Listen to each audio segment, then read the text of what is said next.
técnico para que as apresentações apareçam, mas o vídeo da Ariola está disponível no site, com legenda, com subtítulos em português, para que todos possam acompanhar.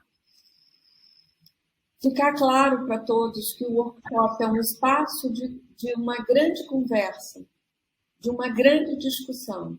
E, portanto, nós estaremos sistematicamente convidando vocês a se colocarem, a manifestarem suas posições.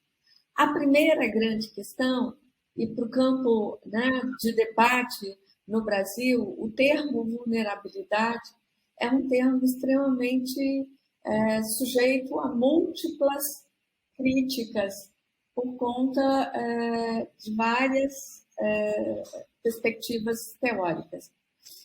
Mas a ideia é que vocês possam colocar suas opiniões para que a gente possa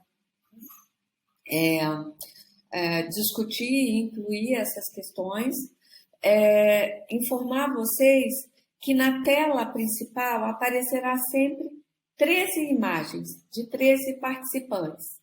E a ideia é que essas imagens vão sendo trocadas, de forma que vocês possam aparecer a miúde, né, para que a gente possa ver todo mundo que está aqui. Por último, se você clicar no banner de boas-vindas, você verá lá também o vídeo da professora Ariola. Para começar os trabalhos desta manhã, com muito grande honra, eu convido a professora Elisa Bartolozzi Ferreira, do Programa de Pós-Graduação em Educação. É o programa de pós-graduação mais antigo dessa universidade, portanto, não é um programa de pós-graduação. É o primeiro programa de pós-graduação nessa universidade, que muito nos honra, sua história, sua luta, sua trajetória. E a professora Elisa também é nossa diretora de pós-graduação. Numa universidade marcada por muitas figuras masculinas, ter o olhar das ciências humanas e sociais no campo da pós-graduação, né, na direção, é uma conquista e é uma luta que é muito grande e que é de muita gente. Professora Elisa, estás com a palavra para discutir com a gente um pouco sobre um tema que é muito importante neste contexto do workshop, ciclos de vulnerabilidade e experiências intersetoriais. Muito bem-vinda à nossa querida professora Elisa. Agradeço, Lúcia, pela carinhosa saudação. Este é um momento muito especial para nós, não só do programa de pós-graduação em educação, como Lúcia falou, o programa mais antigo de nossa universidade, com 43 anos de existência, de luta, né, de resistência no campo da educação, pois, né, partimos do princípio de que, vamos dizer, uma frase de Paulo Freire que eu gosto muito e que acho ela muito fiel ao que nós pensamos, e em homenagem também ao centenário, como Lúcia já falou, né, de Paulo Freire, a educação ela não transforma o mundo.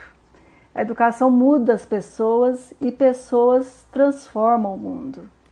Então, é a partir dessa ideia de que nós vivemos no processo no Brasil de profundas desigualdades sociais. Aliás, o Brasil, estando na América Latina, essa região latino-americana, é a região mais desigual do planeta. Então não vamos dizer, trivial a nossa discussão sobre educação, pois se partimos do princípio que a educação é um processo necessário de emancipação das pessoas para que elas possam contribuir na transformação do mundo, é necessário, então, que a educação reflita, né, e investigue as causas e as possibilidades de resistências, né, às políticas que nós temos no nosso país, que vem ao longo de sua história no processo de tensão entre o público e o privado, onde, né, o investimento no setor privado vem crescendo absurdamente, né, sobretudo desde a década de 1990, né, que é, então, numa agenda globalmente estruturada da educação que nós temos, onde o projeto neoliberal é o projeto que vem ditando, né, as perspectivas de educação para o nosso país, que é busca colocar o mercado no centro do processo educativo e não o ser humano. Ou seja, é numa dimensão oposta àquilo que o nosso programa de pós-graduação em educação trabalha e que acreditamos, né? Então, nesse breve bate-papo aqui, discutir sobre vulnerabilidade, como diz Lúcia, esse não é um conceito tranquilo, fácil de lidar no nosso campo de estudo. Então, eu prefiro, vamos dizer assim, discutir as questões das desigualdades, as desigualdades sociais e educacionais, porque, ao falar de desigualdades, nós estamos implicitamente olhando para uma população grande que vive em risco social, né? E nós sabemos que as desigualdades sociais que existem em nossa sociedade, ela é um problema estrutural, né? Ou seja, é associado ao modelo de desenvolvimento existente no Brasil, né? Que nunca foi enfrentado de forma soberana, nem mesmo nos períodos em que nós tivemos uma política, vamos dizer, mais democrática, popular, como foi no período de 2003, 2014 no Brasil, né, onde nós tivemos os governos do Partido dos Trabalhadores que adotaram políticas para reduzir a pobreza e a pobreza extrema, né, assim como alguns indicadores de desigualdade social. Mas nós sabemos que as conquistas foram muito tímidas, né, tendo em vista o quadro que nós temos, porque essas políticas adotadas, elas foram associadas a atendimento também ao mercado, né, à elite dominante no país, ou seja, foram políticas que buscaram atender aos polos opostos, mesmo que com certo esforço, vamos dizer assim, financeiro, né, que nunca foi até então adotado no Brasil para as pessoas, a população em risco social. Se olharmos agora no nosso contexto brasileiro, agravado pela pandemia, né, nós observamos como os poucos ricos se tornaram os mais ricos, né, e nós temos hoje 19 milhões de pessoas que vivem com fome no Brasil. E também, né, no campo da educação, nós estamos vivendo um processo de desigualdade tremendo com, agora, a exclusão digital. Então, nós estamos, assim, somando aos problemas já existentes historicamente no nosso país, nós estamos adicionando outros tipos de exclusão que são hoje, né, políticas necessárias, considerando a crise sanitária, onde então nós precisamos incluir, né, uma parte da população que está na escola pública e que precisa ter acesso à tecnologia, né, acesso à internet de boa qualidade para conseguir cumprir com o seu direito à educação, né? O Brasil, ele manteve a pré-escola e o ensino fundamental sem aulas presenciais, né, por mais tempo durante a pandemia em 2020 no Brasil, ou seja, entre todos os países, o Brasil foi o país que mais manteve as escolas fechadas. Nós não ficamos com as escolas fechadas simplesmente porque estávamos com medo do vírus, né? O medo do vírus é presente, mas sobretudo porque as nossas escolas não têm condições estruturais e físicas de manter a segurança sanitária, nem dos professores e nem dos estudantes. E, por mais incrível que pareça, os sistemas educacionais nesse período, eles não investiram financeiramente para a melhoria das estruturas das nossas escolas. Nós temos escolas no nosso país que não tem nem saneamento, nem banheiro direito. Ou seja, é uma situação de pobreza, de empobrecimento da escola, né, que é absurdo. Ou seja, nós investimos muito menos até os recursos financeiros do que nós investimos anos anteriores à pandemia. Com isso, né, nós temos dados que são muito comprometidos quando pensar em superar esse quadro de desigualdade social e desigualdade educacional. Por exemplo, quando olhamos a população de mulheres no Brasil, 77% das mulheres entre 25 e 34 anos, com ensino superior, né, estavam empregadas, ou seja, a diferença de gênero entre homens e mulheres é muito forte também no Brasil, com o aumento das violências, de feminicídios, enfim. Nós temos uma situação degradante que vem acontecendo, se aprofundando no quadro da pandemia, né? Com a taxa de desemprego aumentando muito, né?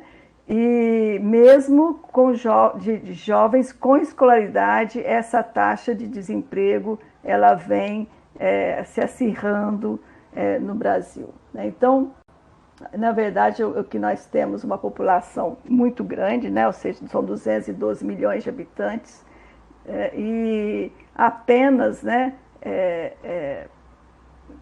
33 milhões, vamos dizer, 44 milhões dessa população participa do emprego formal, do sistema formal do trabalho, né? E considerando que nós temos um período de escolaridade básica, né, que é a educação básica para a população jovem, né, são 13 anos de idade, né, apenas 90%, né, dessa população que vem conseguindo acessar a escola. Ou seja, nós não chegamos a uma universalização da educação no nosso país. Então, hoje, apenas, vamos dizer, nós temos nem 70% dos jovens de 15 a 19 anos de idade frequentam a escola no nosso país. Então, a maior faixa de atendimento que nós temos é no ensino fundamental, porém, quando a gente olha a educação infantil para as crianças, né, até 5 anos de idade, e quando olhamos os dados da população jovem acima de 14 anos, nós ainda temos índices muito baixos para alcançar a universalidade, ou seja, o direito à educação, que é previsto em lei, né? E essas, vamos dizer, essas normativas, essas políticas que foram alcançadas nos governos do Partido dos Trabalhadores no período de 2013 a 2015. Políticas essas que a gente pode ver aí com algumas preocupações de intersetorialidade. Então, entrando aqui no assunto da intersetorialidade, até para concluir, que eu acho que eu já ultrapassei meu tempo, nós tivemos esse período no Brasil onde muitas políticas passaram a existir, políticas essas que foram construídas não apenas pelo governo, é importante ressaltar, porque essas políticas foram construídas com a sociedade civil, com os movimentos sociais, com organizações voltadas, e a própria academia, né? Nós tivemos as várias secretarias que foram instituídas no governo Lula, como a Secretaria de Educação Continuada, Alfabetização, Diversidade e Inclusão, SECADI, que é uma secretaria que estava voltada, sobretudo, né, para a população em risco social.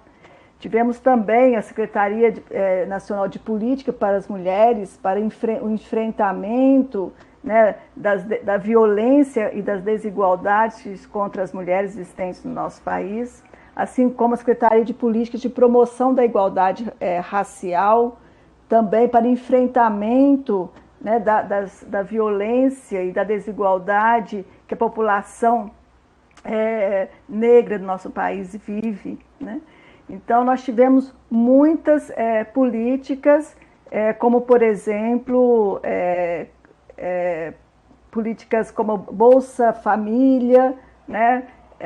E também a política de cotas, que buscaram atender, né, essa população mais vulnerável com acesso ao ensino superior, chamado lei de cotas, que nós tivemos aí uma universidade mais colorida, uma universidade mais diversificada a partir da instituição dessa lei em todo o país. Todavia, né, essa revanche ultraconservadora que nós vivemos agora e de perfil ultra ou neoliberal, ou como alguns autores chamam de um novo neoliberalismo, né, que vem então colocando para nós novos desafios e aprofundando as desigualdades com projetos políticos de acirramento da privatização e de banalização, de colocar o conhecimento como submetido a uma lógica de competências, a uma lógica que é do saber fazer, né? Que é muito também do que está posto nos países desenvolvidos da OCDE. Eu acho que aí nós temos algumas coisas em comum com os países da Europa, que seria então um bom debate aqui para que nós pudéssemos trocar essas experiências, pois sabemos que essa agenda ela é global, é uma agenda que está posta para os projetos da educação de vários países. Todavia, aqui no país, nós temos projetos combinados aí, mais ultraconservadores, como, por exemplo, o projeto de Escola Sem Partido, que busca perseguir professores e professoras, censurando, né, a ciência dentro das escolas. Projeto de escolas militarizadas, que é uma forma de disciplinamento de mentes e corpos que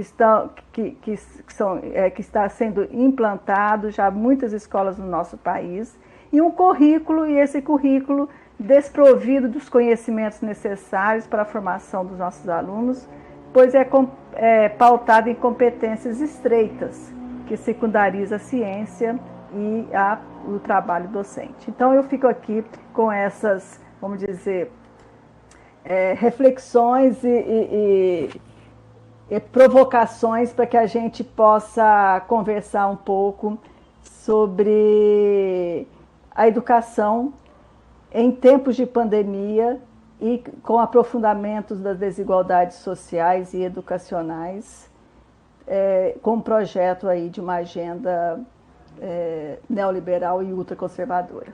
Muito obrigada pela atenção e coloco, então, para o debate e reflexão do grupo. Ok. Obrigada, Elisa. No chat nós tivemos vários comentários e eu gostaria de passar a professora Arinola para poder nos ajudar nesse processo de discussão aqui, considerando as diferentes contribuições de vocês. Hi, thank you very much, Lucia. That's very, very helpful. And I think it's good for people to continue in the chat. We're having a discussion around if vulnerability is personal, individual, or if it's a collective problem. And this is difficult to understand because in English we use vulnerability in both ways. Um, we use vulnerability, especially with respect to well-being, in a very individual way. And I think Catherine has raised that already in the chat. If we are ill, something to do with your own health, you talk about your individual vulnerability because that thing it concerns you as an individual. Obviously, with respect to COVID-19, we had a very collective vulnerability, isn't it? Because even though you could be ill, you could also make other people ill. So in that sense, it was quite broader. And I think it's important for us to make the distinction between what we call individual vulnerability and the collective vulnerability.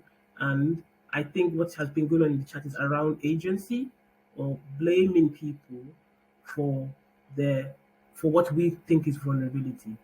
I think Eliza has alluded to this quite well in her presentation. Are people that do not have sanitation and are vulnerable in that sense to that lack responsible for the diseases that would ultimately follow those kinds of conditions? And in our group here, we have Jody, who is a doctoral student, and I think Talita have also spoken about that in their 3-minute thesis presentation. And they are talking about disability and how sometimes we conflate this and make people become responsible for a disability that is not their fault. So these are the kind of things I think is important for us to think about and unpack. So please feel free to talk in the chat, but also I don't know if Jody or Talita want to respond to that as well. Eliza, do you want to look at the difference between individual vulnerability and collective vulnerability and help us to understand it from a Portuguese point of view, at least from a language analysis or etymologically? Não sei se eu vou dar conta de entender vamos dizer, essas definições da perspectiva linguística, até porque não é minha área de estudo.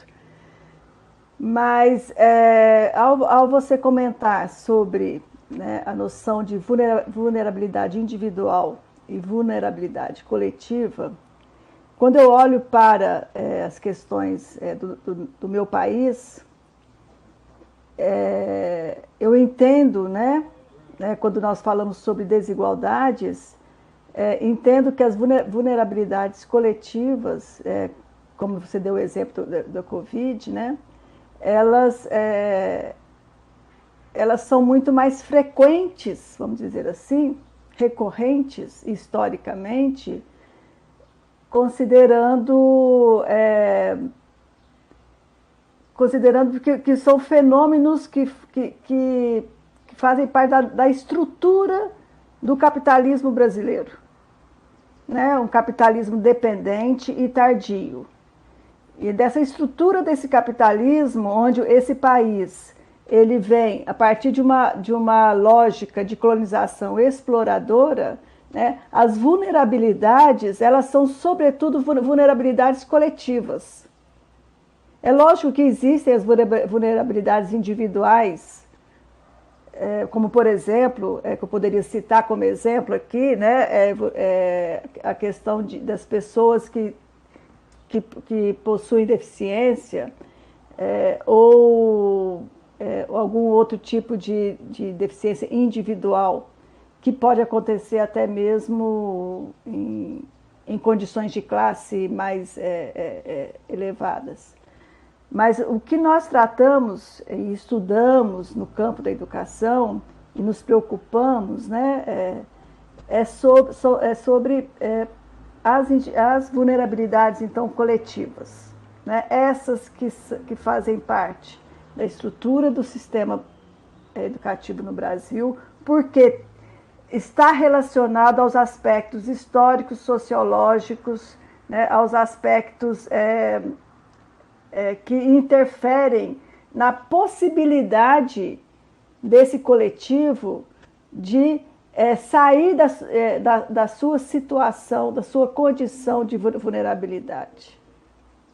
Então, acho que essas reflexões, elas no campo da educação, elas estão sendo, né, observadas. É lógico que nós temos os aspectos que são estudados no meu programa mesmo, né?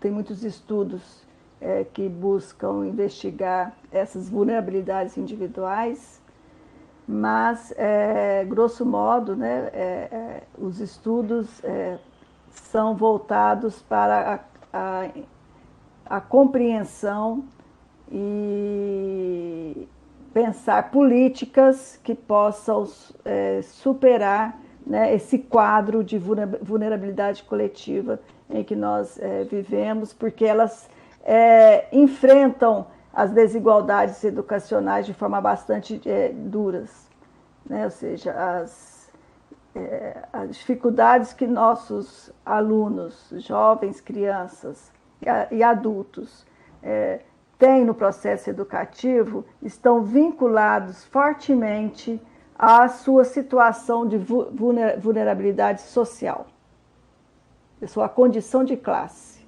né? Que, né, enfraquece, que fragiliza e, consequentemente, também o pouco investimento que nós temos de políticas para a educação no nosso país.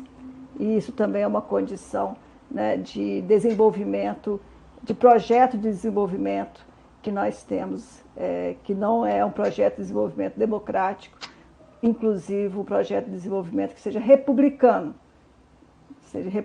como é o nosso país, uma república, né, que deveria então ser, né, de igualdade, de liberdade e de justiça social. Não sei se eu consegui responder ao seu questionamento, mas eu acho que aqui nós temos outros colegas que possam ajudar também nessas reflexões. O que me parece importante, né, quando vamos entender o uso no interior das políticas sociais das expressões risco e vulnerabilidade, a gente vê a origem dos termos e o sentido teórico e semântico deles, né? É muito interessante quando a gente vai para o idioma chinês, para a língua chinesa, em que crise significa risco e possibilidade. E no interior das políticas sociais, o que nós vamos ver é que a vulnerabilidade ela é uma estratégia de focalização das ações. Diante de cada vez menos recursos, de cada vez mais cortes, cada vez mais eu preciso estabelecer ações segmentadas, focalizadas e excludentes. Porque para que se atenda a um, é preciso deixar de fora inúmeras outras pessoas. Então, a grande questão da vulnerabilidade, é claro que, sob o ponto de vista analítico, a condição de vulnerabilidade que eu, pessoa, tenho, eu, Lúcia, portadora de diabetes tipo 2, diante de um quadro clínico, não pode ser igual a uma pessoa que não tem acesso adequado aos serviços de saúde. Então, a vulnerabilidade, ela não é dada sob uma condição individual, no sentido de que ela é parte de uma forma de ver a questão. Não é que ela não exista, mas eu preciso ver junto um conjunto de outras dimensões que ali comparecem. Ou seja, a condição de vulnerabilidade, ela não é acompanhada de um sistema de proteção social que assegure direitos. Então, me parece que é um pouco disso, mas eu adorei ver a cara aqui da professora Mirela Souza Varenga, porque esse é o título da dissertação dela. Exatamente como o Banco Mundial nos impõe uma compreensão de risco e vulnerabilidade que atravessa a configuração das políticas sociais, né, no mundo, porque isso se torna uma agenda do Banco Mundial para os países do terceiro mundo, né? Se Mirella quiser falar, quem mais, por favor, se animem. Aqui é para a gente conversar. Estou vendo Jocelino, Rafael, Jude, Gary, Catherine. Por favor, vamos conversar. Eu acho que, assim, a minha contribuição aqui vai ser de duas maneiras, eu acho. Fruto do atendimento das políticas sociais, especialmente no período que a professora Elisa apontou, né, 2013 a 2015, e também agora como pesquisador e atuante, né, em eixos da política. Eu sou professor da rede da educação básica e a gente discute muito a questão. A gente entra no Brasil, que a gente trabalha, né, mais especificamente no território que a gente trabalha e vive todos os dias. Recentemente, o nosso trabalho ele aponta a necessidade de uma nova articulação das políticas sociais, principalmente envolvendo as escolas. Porque, na minha opinião, uma das maiores desigualdades sociais e que vulnerabiliza o povo brasileiro, principalmente, além dos aspectos socioeconômicos, está atrelado ao racismo. O racismo é a principal desigualdade social porque ele encara e ele entra na maioria da população brasileira, que é mais de 50% negra. Então, quando a gente tem o racismo instalado de maneira muito pragmática nas relações sociais que são constituídas, na relação de poder, na relação de acesso a políticas sociais, nós estamos aí compreendendo o quanto que nós temos de desafio para superar a situação do racismo no Brasil. E as políticas que fazem esse enfrentamento estão extremamente fragilizadas. Nós temos uma fragilização das políticas no enfrentamento ao racismo e também na proteção social das pessoas.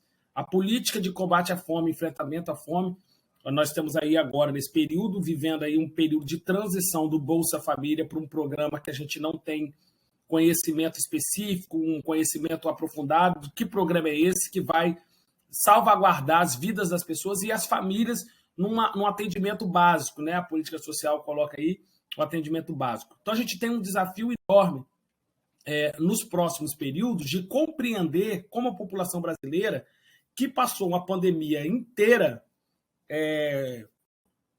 eu especificamente trabalhei aqui no território, né, do centro de Vitória, os morros da famílias, 70% desempregadas, 90% com crianças, 26% com idosos. Então, demonstra para a gente... e outro dado importante, 68% de mulheres chefiando essas famílias. A gente não tem... o governo, quando chega a pandemia, a gente não tinha, apesar de todo o histórico de construção das políticas sociais, da construção dos serviços públicos, da assistência social, da ideia de articulação intersetorial e rede, o que nós vimos no início da pandemia, principalmente, foi a fragilidade das nossas políticas e a fragilidade que os nossos serviços estavam enfrentando. Sem profissionais, sem enfim, muita coisa. Por exemplo, o Brasil não tinha mapeado ou perdeu o mapeamento de quem era, no primeiro momento, necessitado de atenção governamental, porque precisou fazer um novo cadastro para o tal do auxílio emergencial. E esse cadastro, a gente viu que as pessoas demoraram a acessá-lo, porque o governo não tinha informações necessárias e não sabia quem era, de fato, os necessitados do país. Nós tivemos aí, então, um período de desarticulação das políticas e desinformação, de atualização dos dados da população brasileira, também a não realização do censo e a não perspectiva de realização do censo pelo governo, que vai trazer aí para nós também muitos dados que vão reafirmar a situação de vulnerabilidade, vão trazer novos territórios para dentro do eixo e dentro do patamar de territórios vulnerabilizados, como diz a professora Maria Helena. Tem aí um processo de repensar o que a gente tem de política social no Brasil. Tá? Então, assim, essa é a contribuição que eu tenho, e repensar a política social no Brasil é também repensar o acesso à educação, o acesso aos serviços da assistência, fortalecimento desses núcleos, que são importantes para buscar a superação buscar a superação ou contribuir para a mediação da superação de vulnerabilidade social. Okay, thank you. Thank you so much, colleagues. There's so many ideas going around in my mind from what's been shared. One thing it made me think about in the UK was how long it's taken and still is taking for people to feel able to share issues around mental health, mental well-being. I mean, I'm coming from a health background, but I know it's a very big issue for us. I'm working with a PhD student who is himself neurodiverse, and he's really trying to explain from his own position, his deprivation of liberty through being neurodiverse. And he's doing this in a very powerful way, using film, experimental film. And it just draws out a lot of the issues of how his situation has often been explained by health professionals. They've often told everyone what it is, and what people maybe like him, are experiencing. But they get it wrong, because that's not what he experiences. And he's trying to say his experience and put it across by speaking with other people with neurodiversity living with that. And it's incredible work. And it takes a lot of courage, because he's being vulnerable to share this, but he's also very passionate and got a lot of energy to want to tell people what is going on for him and his transitions into education. But I also thought another piece for this, in terms of looking at vulnerability, is also looking then at what is resilience. And we're working on a project with colleagues in the ASEAN. I'm working on that with Ariola and a number of wonderful colleagues. And we're looking at pedagogies that support building resilience, to hopefully consider different approaches to drawing out what it is to problem solve, and to be creative, and to be curious, and to feel you have a voice that is listened to and be taken seriously. And so it's interesting how we can think through ways of addressing vulnerability through focusing on building resilience. It's just an interesting project. And it's difficult work, and it's culturally, contextually, of course, defined.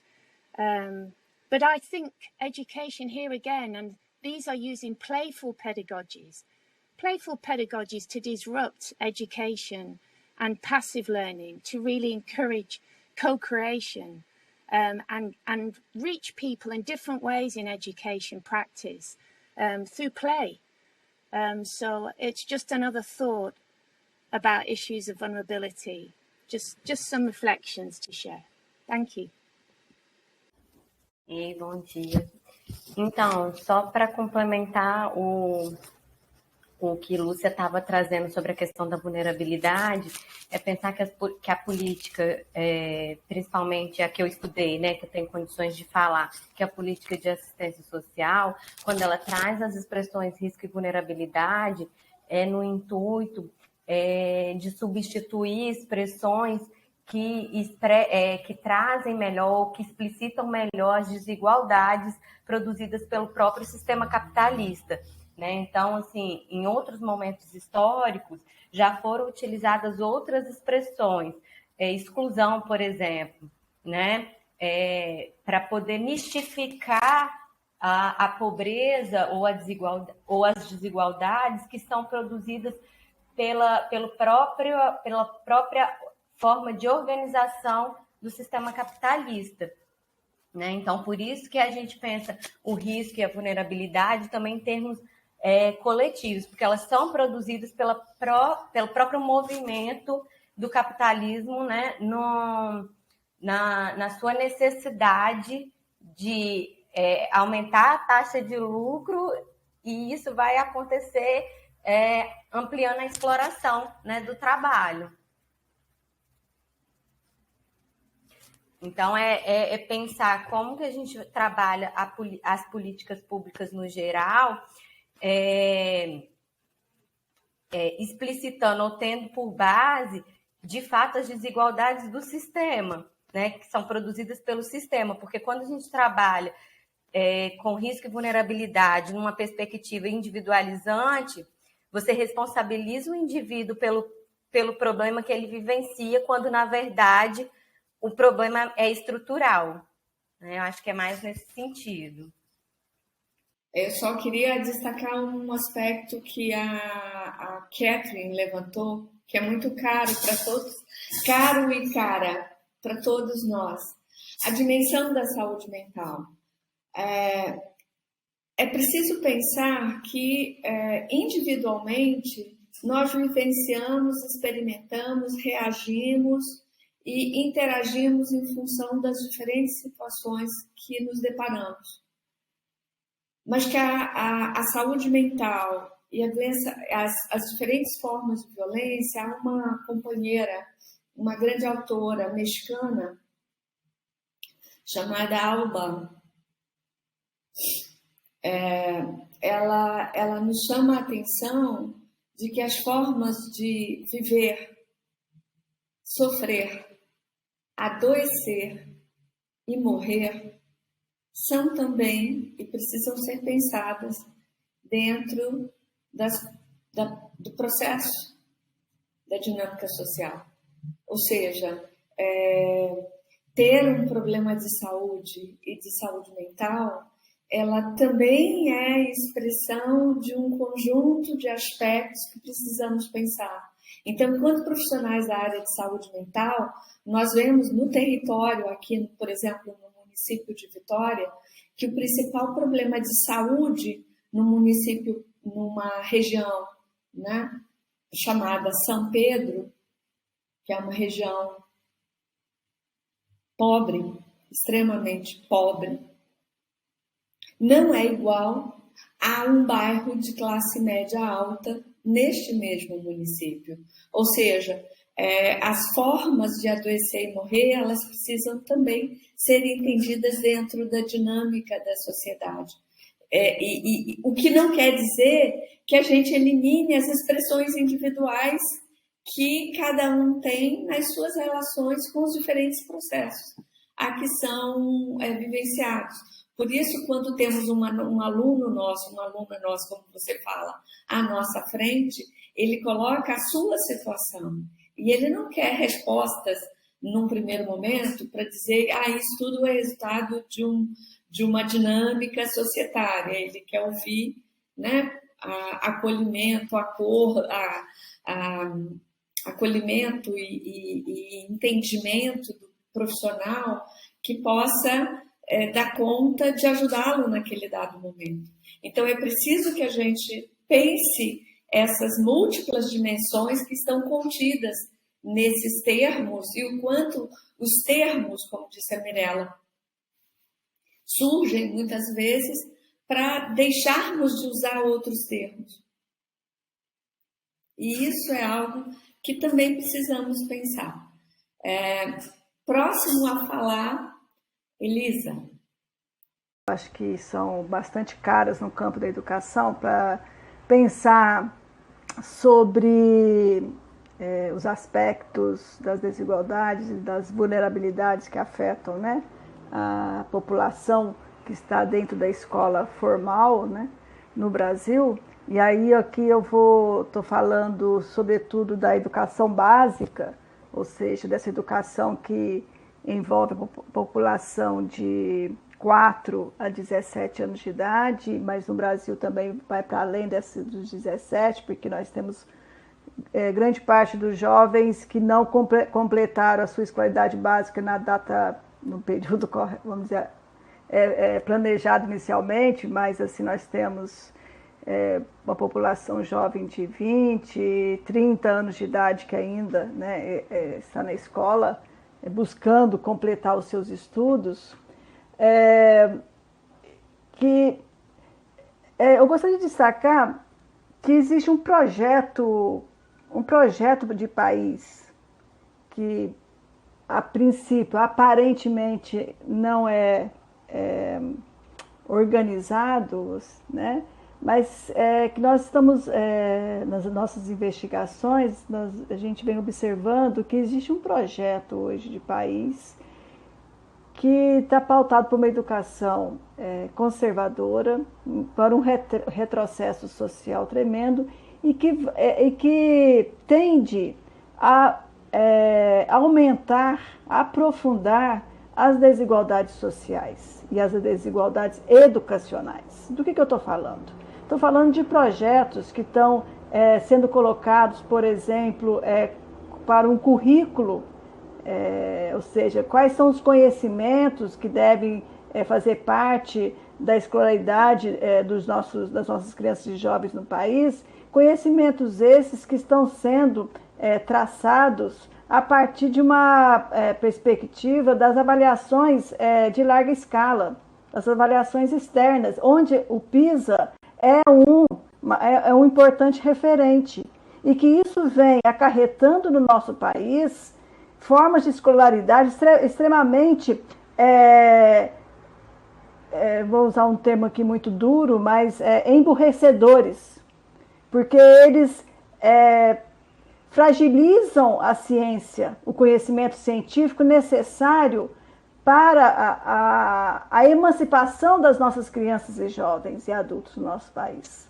Ou seja, o não acesso. Então, eu acho que as questões que nós vivemos, elas são extremamente coletivas, não negando os aspectos individuais, mas elas são coletivas na medida em que se faz parte de um projeto de país que quer manter a população pobre cada vez mais desigual, cada vez mais às margens da sociedade. E vendendo um projeto individualista, um projeto de empreendedorismo. Então é muito sério o que nós estamos vivendo aqui. E o que nós estamos vivendo aqui faz parte de um projeto que vem da OCDE. Então, acho que essas questões, elas são questões internacionais, são questões que nós precisamos discutir, porque o nosso país, ele não pode continuar sendo uma colônia, em termos de educação, uma colônia de projetos de países desenvolvidos que querem colocar a nossa população, que já é tão desigual, tão empobrecida, tão à margem de conhecimentos, né, destinada a projetos que são frágeis em termos de condições de emancipação.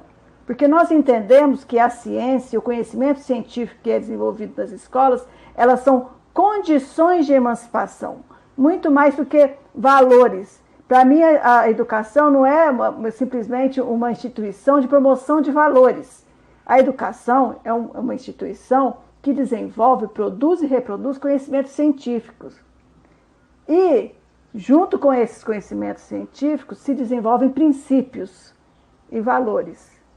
Mas não é centrada em valores. Então, assim, eu queria situar mais as nossas preocupações no campo da educação, entendendo que se faz parte de um projeto. E esse projeto é coletivo.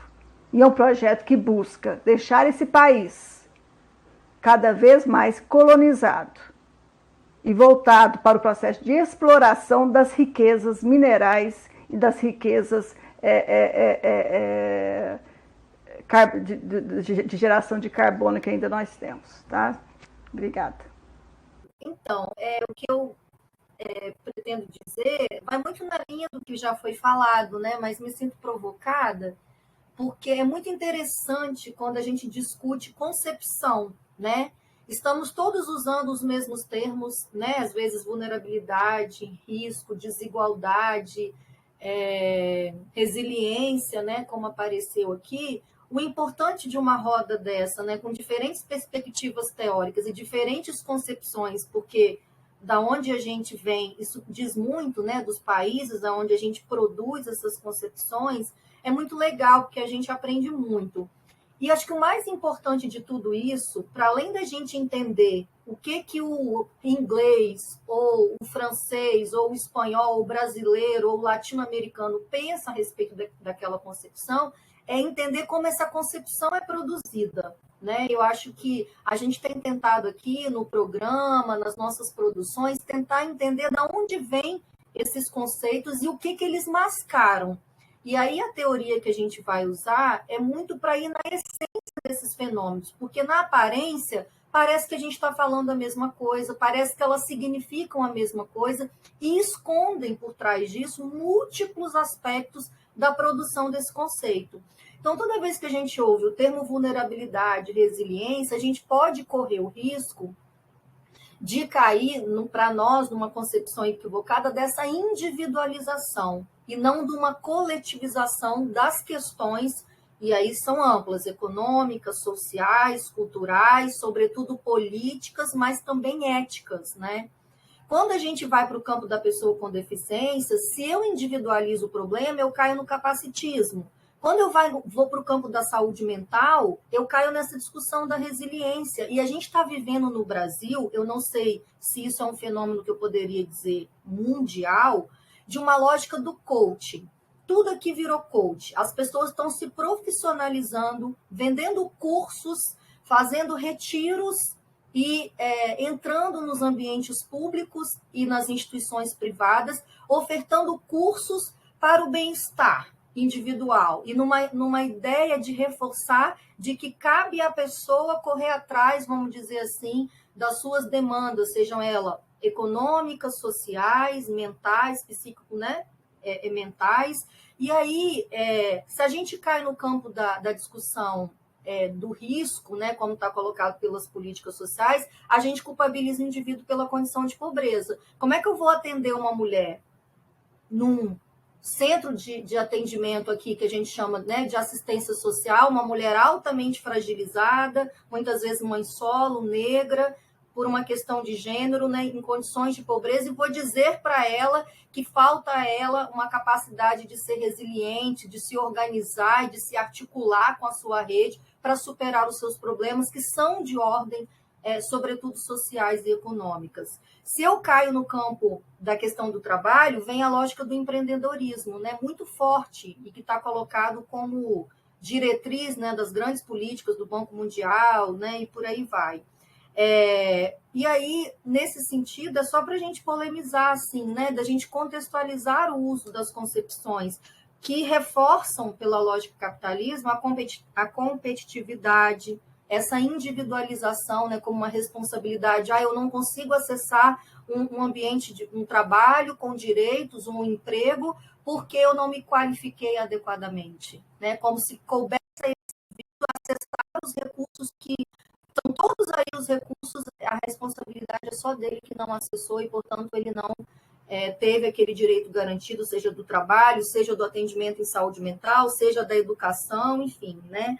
E aí é um pouco isso, né? Dizer que é muito bom ouvir as colegas, né, trazendo essas reflexões de como que vocês estão usando esses termos nos diferentes campos do emprego das políticas sociais, porque a gente tem muito a problematizar e aprender com vocês também.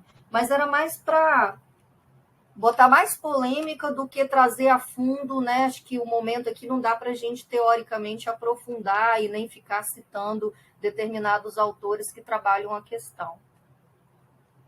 Essas questões em relação à educação, algumas coisas trazidas me provocaram muito, assim como a Fabiola falou, e eu acho que uma questão importante que a gente precisa de trazer em relação a isso em relação à permanência, né, desses estudantes, seja na educação básica ou na educação superior.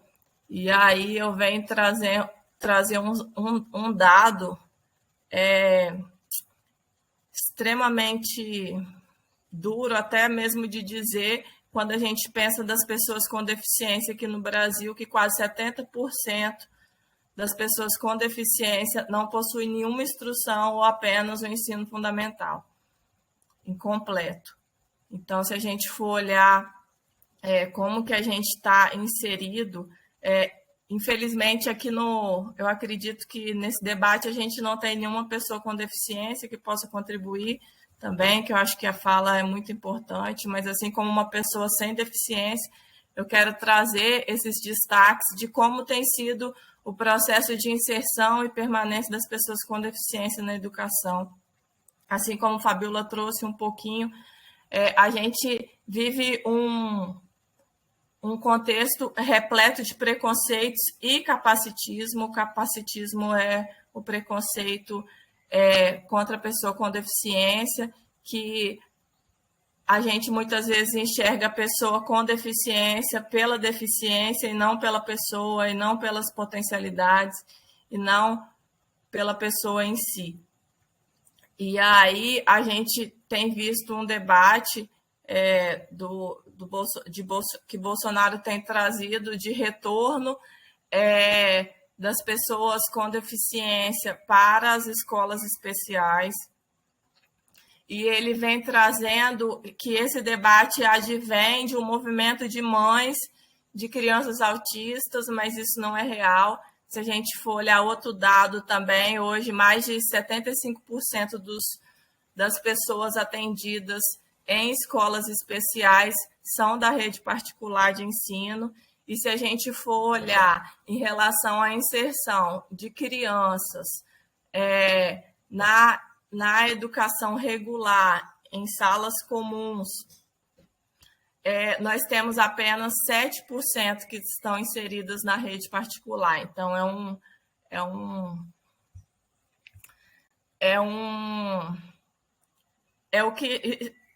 um argumento que está por trás dessa questão de que são mães, mas, na verdade, a gente vê como que essa questão da privatização, do recebimento de recursos públicos por parte dessas instituições tem se envolvido no debate. Por outro lado, a gente também tem pesquisas que as pessoas com deficiência, os estudantes com deficiência inseridos em escolas especiais, essas escolas elas não estão preocupadas com um ensino sistemático. Então, essas pessoas elas aprendem principalmente habilidades do dia a dia e não são alfabetizadas. Então, a inserção dessas escolas também ditas especiais, elas trazem mais, agravam ainda mais a questão da não alfabetização de pessoas com deficiência. Então, se a gente for olhar, a gente tem um dado alarmante de não acesso.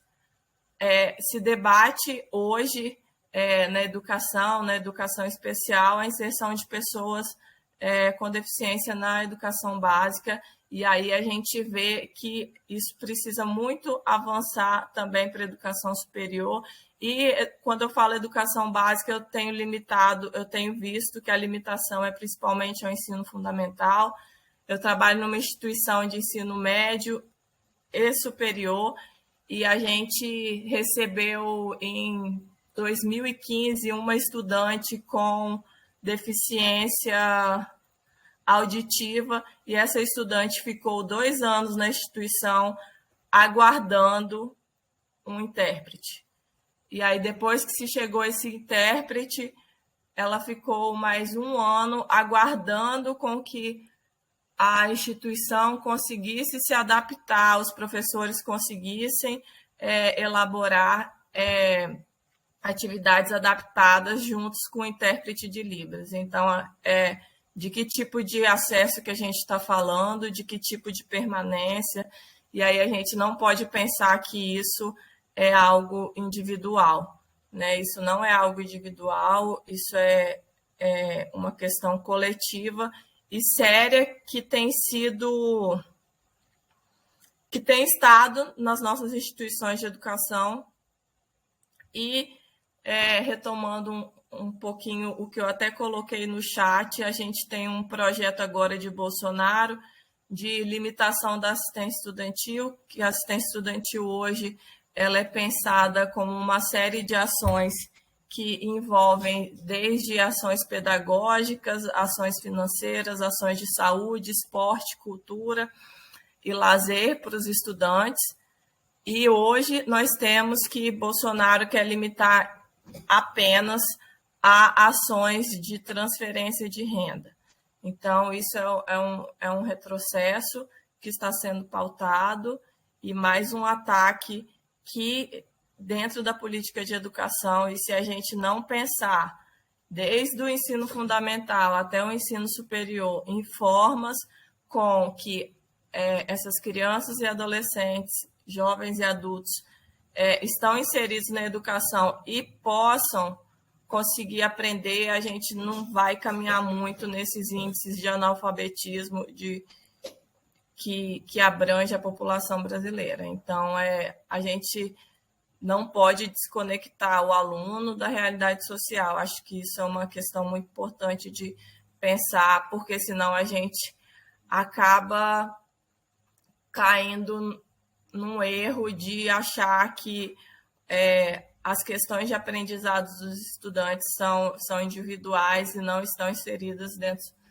do contexto que esse estudante se insere. Acho. Ok, obrigada, Thalita. É muito bom, é sempre fantástico essa possibilidade de escutar diferentes perspectivas, e o workshop é isso, é essa possibilidade de ouvirmos uns aos outros e pensarmos, como diz um grande escritor brasileiro, a unanimidade é burra. Ou seja, que bom que pensemos diferentes, que bom que trazemos diferentes perspectivas e possibilidades para termos esse debate. É fantástico. Pensando na saúde mental de todos e todas e todes, a gente vai fazer agora um intervalo para que vocês levantem da cadeira, verifiquem a circulação, né? Mexam as pernas. No Brasil, se quiserem tomar um café, na Inglaterra, tomem um chá, usufruam desse intervalo, vão ao toalete e às 10h45 retornaremos com algo que segue a esse debate, transformando trajetórias de vulnerabilidade. Nós teremos a imensa satisfação de ouvir a experiência das práticas educativas defendidas pelo movimento dos Sem Terra no Brasil.